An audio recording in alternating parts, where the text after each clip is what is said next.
Hey guys, welcome back to PED 110. This week is going to be a little bit different for us. We have two chapters due this week. They're both pretty short, and that's why I'm able to combine those two.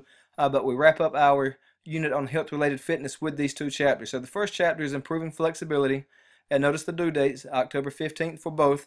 Okay, with improving flexibility, we're talking about range of motion and becoming intentional about incorporating stretching exercises into your daily workout routines. Okay, and that's important for range of motion and just general movement. You know, as you watch elderly people move, a lot of times their stride length is shorter. They may have poor posture.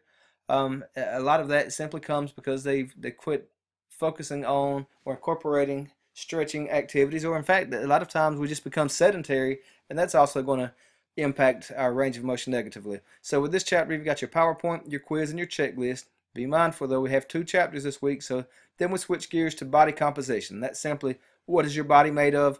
Primarily here we're talking about lean tissue, okay, versus adipose or fat tissue.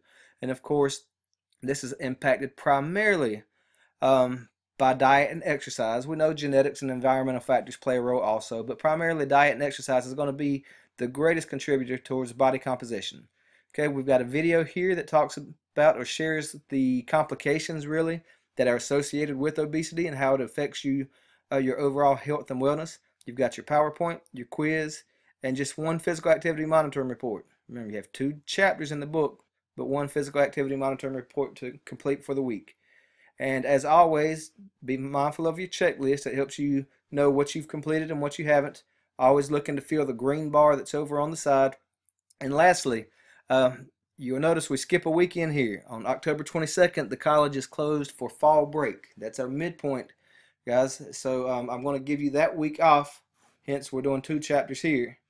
And then you won't have another assignment due until October 29th. That would be your unit test 2 on chapters 3 through 6, so on all of the health-related fitness components. Okay, guys, have a great week. Remember, two chapters are due. And as always, I'm here for you if you need me. Take care.